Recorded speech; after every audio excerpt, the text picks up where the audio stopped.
The first signs of trouble came on a Tuesday morning in April. I was reviewing investment reports in my study when my sister Victoria called. Her voice dripped with artificial concern. "Emily, darling, I heard about the headaches. Are you seeing a specialist?" I paused, pen hovering over the financial statement I'd been annotating. "What headaches?" "Oh." Victoria's surprise sounded rehearsed. "Haven't you been experiencing terrible migraines? Everyone's worried sick. Mother mentioned you've been having dizzy spells too." This was news to me. At 34, I was in perfect health, running my late father's investment firm while raising my 8-year-old son, James. The only headache in my life was Victoria's constant interference. "I'm perfectly fine," I replied, keeping my voice neutral while making a mental note of this strange conversation. "Who's everyone?" "Just concerned family members. You know how rumors spread." She paused. "How's little James doing?" The way she said my son's name sent a chill down my spine. Victoria had always shown an unsettling interest in James. Ever since my husband Michael died in a climbing accident 3 years ago. She'd even offered to take him off my hands during the funeral. "James is wonderful. We're both wonderful. Now, if you'll excuse me, I have a board meeting." After hanging up, I sat back in my leather chair, mind racing. This wasn't the first odd incident lately. Last week, my mother had insisted I looked peaky at Sunday dinner. The family doctor, who I hadn't scheduled an appointment with, supposedly called asking about my symptoms. Even my housekeeper mentioned overhearing concerns about my health from the country club ladies. Someone was laying groundwork, but for what? I opened my laptop and began documenting these occurrences, a habit I'd developed after Michael's death. Victoria had tried to contest his will then, claiming I was too unstable to manage his estate. She failed, but the experience taught me to keep careful records. The next red flag appeared 2 days later. My assistant Sandra rushed into my office, face pale. "Ms. Wilson, there's a Dr. Harrison here to see you. He says it's urgent." I didn't know any Dr. Harrison. "I don't have an appointment. He says your sister sent him. He's very insistent." The pieces clicked into place. I smiled. Sent him in. Dr. Theodore Harrison was exactly what I expected. Distinguished, silver-haired, carrying an air of authority that probably convinced most people not to question him. I noticed he carried a medical bag that looked straight out of a period drama. "Ms. Wilson, I'm deeply concerned about your condition." He sat without being invited. "Your family reports severe symptoms that could indicate—" "Who's paying you?" I interrupted. He blinked. "I beg your pardon?" "For this performance, Victoria? Or did my mother hire you?" I leaned forward. "Because I have to tell you, showing up uninvited at my office with a fake medical bag is bordering on criminal impersonation." Color drained from his face. "Ms. Wilson, I assure you." "Shall I call the medical board?" "I'm sure they'd be interested in a doctor who makes unsolicited office visits based on third-party reports." He stood quickly. Perhaps I was misinformed. "Good day, Ms. Wilson." After he left, I added this incident to my growing file. Victoria was planning something, but what? The answer arrived that evening when I returned home. James rushed to greet me, his dark curls bouncing. "Mom, Aunt Victoria brought me a new game." I froze. Aunt Victoria was here. My housekeeper Margaret appeared, wringing her hands. "I'm so sorry, Ms. Wilson. She said you knew she was coming. She spent an hour with James, took photos of his room. Said she was planning a renovation surprise for you." My blood ran cold. Victoria had been in my house with my son, documenting his personal space. Combined with the health rumors and fake doctor, a picture was emerging. My sister wasn't just laying groundwork. She was building a case. I called my lawyer, Benjamin Gates, that night after James was asleep. "Someone's trying to have me declared incompetent," I said without preamble. Ben had defended me against Victoria's previous attempts to seize control of Michael's estate. He understood immediately. The sister again? She's spreading health rumors, sent a fake doctor to my office. Today she was photographing James's room. I took a deep breath. She's going to try for guardianship, isn't she? Of James and the estate. It fits her pattern. Do you have documentation? Everything. Dates, witnesses, recordings of conversations. Hood, forward it all. We'll file for a restraining order first thing. A crash from downstairs cut him off. Then James screamed. I dropped the phone and ran. The scene in our kitchen stopped my heart. James lay unconscious on the floor, a broken glass beside him. Margaret knelt nearby, checking his pulse. "He just collapsed," she cried. "I was getting his bedtime snack end." I never heard the rest. Something struck the back of my head, hard. As consciousness faded, I caught a glimpse of designer heels, Victoria's favorite Louboutins. "Sorry, sister dear." Her voice floated above me. "But you're just too sick to care for James anymore." Then darkness took me. I awoke to beeping machines and white walls. A hospital room. My head throbbed where I'd been struck. As awareness returned, panic set in. James. Where was James? I tried to sit up, but found my wrists restrained. A nurse rushed in. "Please calm down, Ms. Wilson. You're in good hands. My son is safe with his aunt. She's been granted temporary emergency guardianship given your condition." The pieces fell into place. Victoria had orchestrated everything. The health rumors, the fake doctor, the witnesses to my supposed instability. Now she had James. "I need to speak to my lawyer," I demanded. The nurse smiled sympathetically. "I'm afraid that's not possible in your current state. Doctor's orders. Now rest." Over the next days, I pieced together Victoria's plan through overheard conversations and glimpses of paperwork. I'd been admitted for acute psychotic episodes and paranoid delusions. Victoria, concerned about my deteriorating mental state, had installed cameras in my house, capturing my erratic behavior and neglect of James. The evidence was overwhelming. Every conversation I'd documented, every precaution I'd taken, now painted a picture of paranoia. I'd played right into her hands. But Victoria had made one crucial mistake.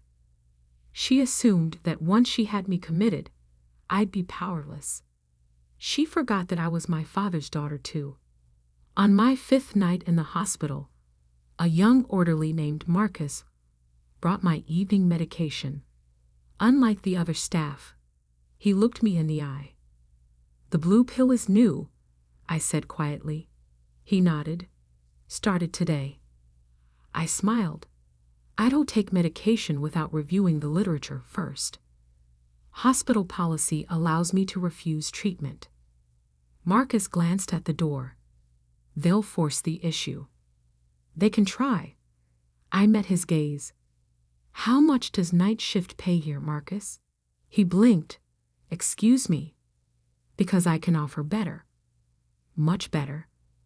2 hours later, I was presumed dead from an allergic reaction to the new medication. Marcus, whose sister coincidentally worked in the morgue, helped facilitate my transfer to the funeral home. Victoria had taken my son, my company, my life. Now I would take everything from her, starting with my own funeral. I spent the next week in a safe house, monitoring Victoria's movements through the PI I'd hired. She worked fast, consolidating her control over my assets while playing the grieving sister.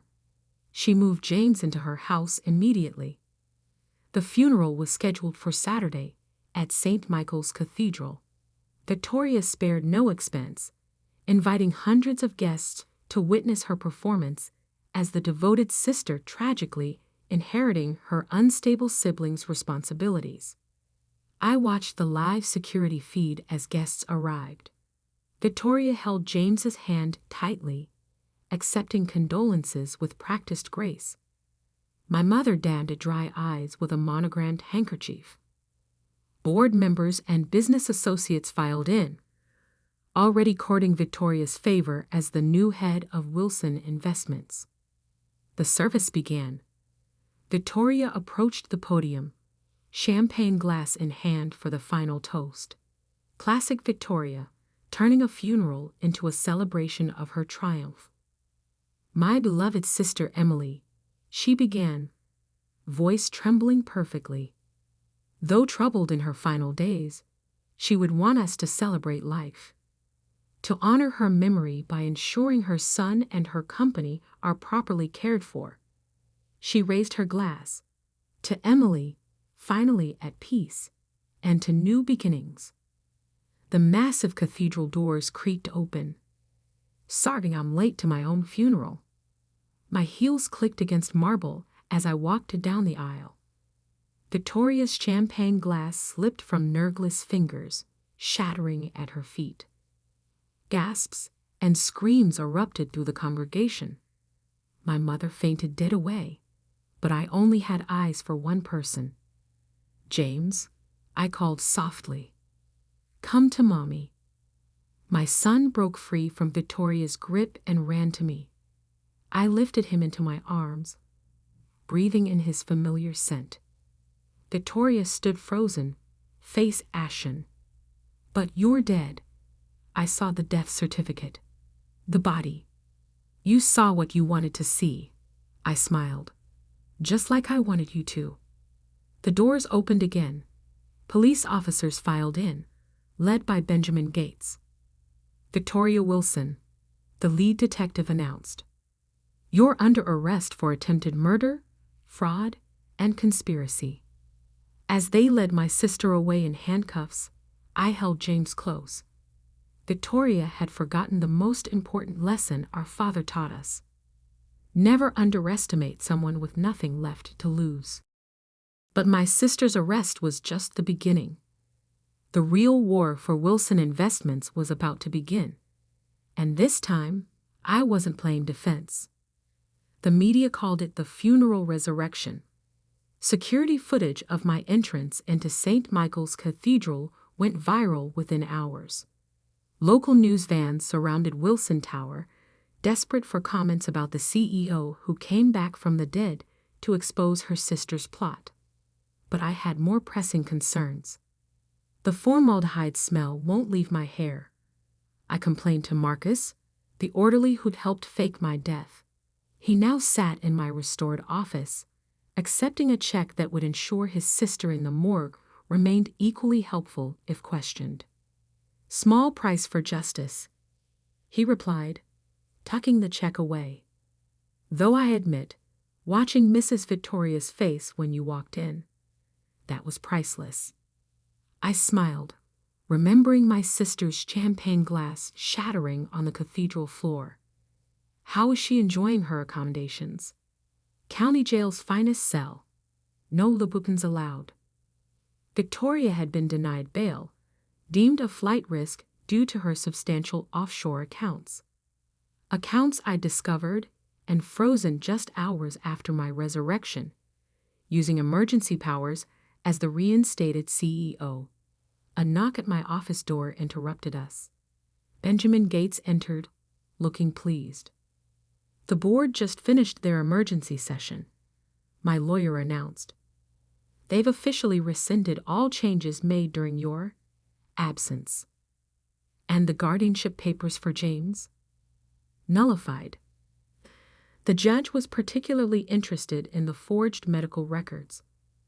Victoria's hired doctor rolled over completely, gave up everyone involved. I nodded, unsurprised. Dr. Harrison had seemed the type to save himself when cornered. What about Mother? Ben's expression darkened. That's more complicated. The police found evidence she was involved in planning your commitment, but proving criminal intent. I don't want her arrested. I stood, walking to the window overlooking Boston's financial district. I want her ruined. My mother, Elizabeth Wilson, had orchestrated family dynamics since I was a child. She'd always favored Victoria, the daughter who embraced her social climbing schemes.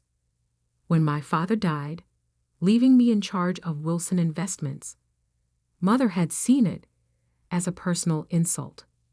Now she'd helped Victoria try to steal everything, including my son. The annual shareholders meeting is next week, I mused. Mother still holds 20% of company shares through her trust. Ben raised an eyebrow. Inherited from your father. Irrevocable. Nothing's irrevocable if you know where to look. I turned back to my desk, pulling up an encrypted file. Father left me more than the company. He left me insurance. The file contained years of documentation, questionable property deals, tax evasion schemes, offshore accounts Mother had hidden from Father. He'd known about her financial infidelity, but kept the evidence private, protecting the family name. Release this, Ben warned, and the scandal won't just destroy your mother. It could damage Wilson Investments. Unless, I smiled, unless it comes out during an SEC investigation triggered by Victoria's crimes. Mother becomes collateral damage. The company appears transparent and cooperative. Ruthless. Ben shook his head admiringly. You really are Robert Wilson's daughter. Victoria and Mother forgot that. I closed the laptop. They won't make that mistake again. That evening, I took James for ice cream at our favorite shop near the Common. He'd been quiet since the funeral, processing the trauma of the past weeks. Did Aunt Victoria hurt you? He asked suddenly, chocolate dripping down his cone. I considered how to answer. James was mature for 8, but explaining attempted murder and false imprisonment seemed excessive. Aunt Victoria was confused about what's best for you, I said carefully.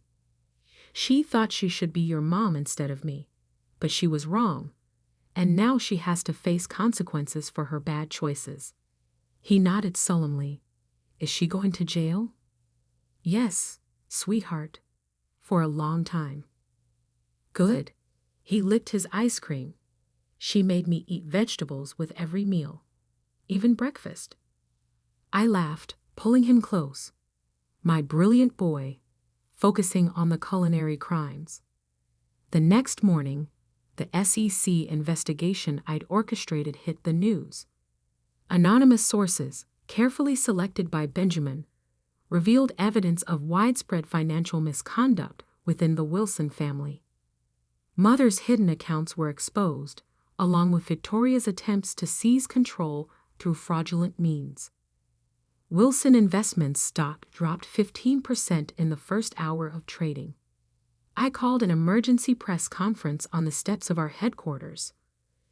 Cameras flashed as I approached the podium, James holding my hand. As CEO of Wilson Investments, I am shocked and saddened by these revelations. I began, my voice carrying clearly in the morning air. While I was targeted by those seeking to abuse their positions within the company, my commitment to transparency and ethical business practices remains absolute. I outlined my plan for corporate restructuring, enhanced oversight, and the establishment of a family foundation focused on mental health advocacy, a pointed reference to Victoria's tactics. By market close, our stock had rebounded. The business press praised my decisive leadership in crisis. Major clients privately assured me of their continued confidence. Mother wasn't so fortunate. The scandal destroyed her social standing. Her country club membership was quietly revoked. Charity boards asked her to step down. Former friends suddenly had scheduling conflicts when she called. I found her in the family mansion's conservatory, surrounded by dying orchids she'd neglected during the crisis. "Come to gloat?" she asked without looking up. "Come to give you a choice." I placed a document on the table beside her. "Sign over your shares to James's trust. Admit yourself to a private wellness facility in Switzerland for a year. And this ends. Fight me, and I release everything, including Father's personal journals about your affair with his brother." She finally met my eyes. "You really are going to destroy me. You tried to take my son." My voice was ice. "Be grateful destruction is all I'm offering." The charges against Victoria took months to process. She accepted a plea deal. 15 years for attempted murder, fraud, and conspiracy. No possibility of parole. I visited her once before she was transferred to federal prison. She'd lost weight, her designer clothes replaced by an orange jumpsuit, but her eyes still burned with familiar hatred. "Proud of yourself?" she spat. "You've ruined everything." "No, Victoria. You ruined everything. I just survived." She lunged forward, stopping when her handcuffs caught. "I deserved to run the company. Father knew you were weak," he told me. "Father told you what you wanted to hear. He knew you'd try something like this eventually." I stood to leave. "That's why he left me in charge. I'll get out someday," she called after me. "And when I do, you'll what? Try to kill me again." I turned back. "That's the difference between us, Victoria. You keep trying the same failed tactics, while I learn from every attack. Come after me or James again, and prison will feel like a vacation resort." Mother spent 18 months in her Swiss retreat before returning to Boston. She sold the mansion, bought a modest condo in Back Bay, and learned to live without social influence. We saw her occasionally at holidays, but the relationship remained cold. James thrived, showing an early aptitude for business that made me suspect he'd run Wilson Investments someday. I hired Marcus as our head of security, rewarding his loyalty with a career path. The orderly's sister moved from the morgue to medical school, her tuition mysteriously paid by an anonymous donor. 2 years after my resurrection, I stood in my father's old office, my office now, studying his portrait above the fireplace. The artist had captured his knowing smile perfectly. "You were right, Dad," I said softly. "Always prepare for betrayal, especially from family. But make the punishment so complete, they never dare try again." A knock at the door interrupted my reflection. My assistant entered with quarterly reports showing record profits. Wilson Investments hadn't just survived the scandal. We'd emerged stronger. I signed the reports, my signature bold and clear. Emily Wilson, CEO. Victoria had tried to steal my life, my son, my company. Instead, she'd given me the opportunity to prove exactly why Father had chosen me as his successor. Sometimes the best revenge isn't just surviving, it's thriving in ways your enemies never imagined possible. As I looked out over the city, I now truly controlled. I smiled. Victoria rotted in prison. Mother lived in social exile. And I had everything they tried to take from me. Plus the one thing they never had, the absolute certainty that I'd earned it all. The sun set behind the Boston skyline, painting the city in shades of victory.